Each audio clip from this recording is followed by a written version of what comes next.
If you want to make money in trading, less is often more. I addressed that in detail in my live stream last Sunday, and it's easier than you might think, so let's jump in. Just like last time, I came across a great quote again. It is again by James Clear, the author of Atomic Habits. You can see it here in front of you. It's hard to build momentum if you're dividing your attention. If I think about this quote with respect to trading, obviously what I believe we all should do is simplify and focus. What do I mean by that? I think you should not trade too many different assets. Just only pick 3 or 4 assets. Pick your favorite ones. Pick 1 or 2 markets, no more. Why? Because I think you should rather get to know assets you trade really, really well and trade them more often. Maybe with the help of separate accounts, looking at long-term, mid-term or short-term trades.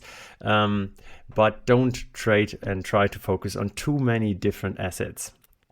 Also, I think the same applies for the setups you want to trade. How many different setups can you actually really trade well?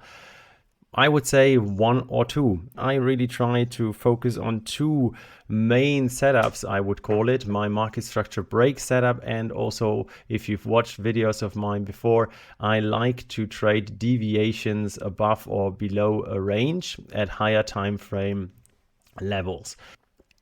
So for myself, for example, what do I mean by market structure? A simple market structure break setup is if you assume that this is our current trend, basically we are in a downtrend.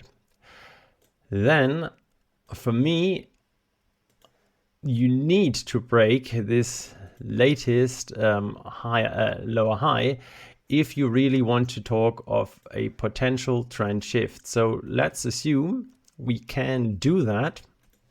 Then we are finally looking at a potential bullish environment again. And now you don't want to buy immediately, but you want to basically wait for the pullback into your, as I call it, target box. Let's see whether I drew well. Yes, there you go. Where would you find my target box? You would find it between the 618 and 786 Fibonacci level. In this case, I would call it a bullish target box, therefore label it in green.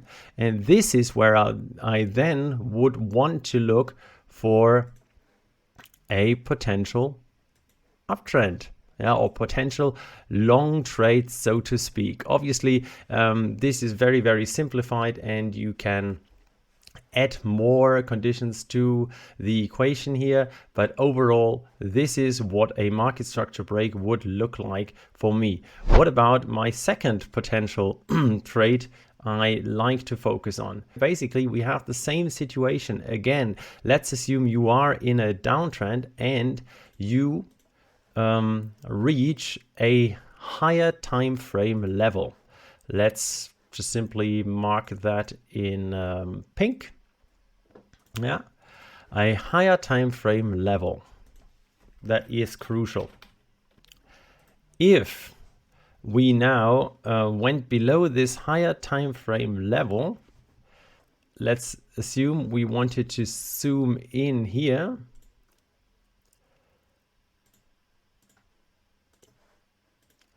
Yes, and now what needs to happen inside of this area on the lower time frames? Yes, that is what I would ask myself if I want to trade a deviation.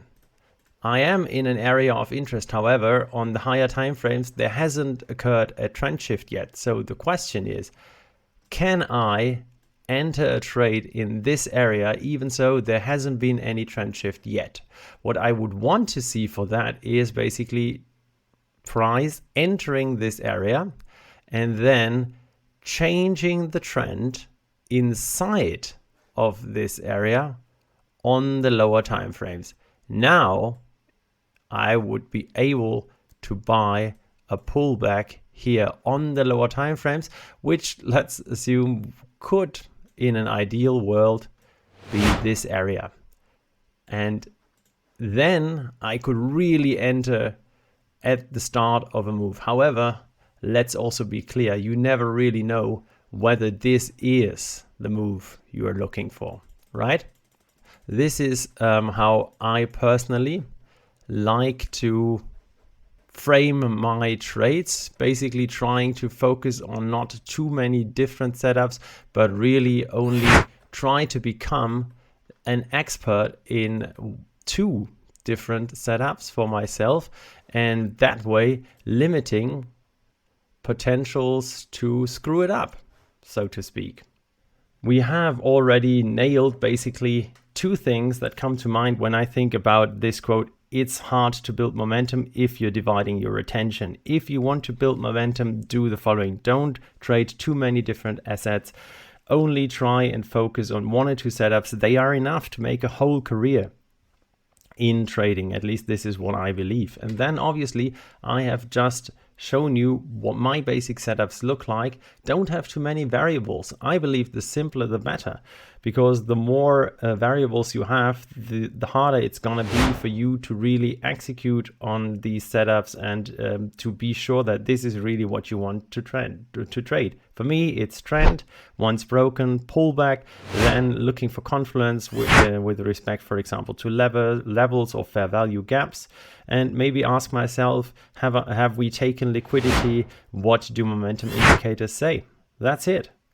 That's 5 things. I can easily write them down on a piece of paper, illustrate them with a pen, and I don't really want to have more in my system. Finally, I also believe to be able to trade momentum, you need to repeat what you want to do, what you want to trade over and over again. And for that, you want to have a routine that you can keep up, a routine that does work with your everyday life. So ask yourself not what is the perfect trading routine, but rather what is a routine that I can fit into my everyday life. What does my everyday life allow me to do over and over again? And then become an expert in this. And that way build trading momentum and be able to turn a small sum of money into a big sum of money, basically. Overall, I would say if you want to become an expert or try to become an expert in one thing is better than being informed in many things.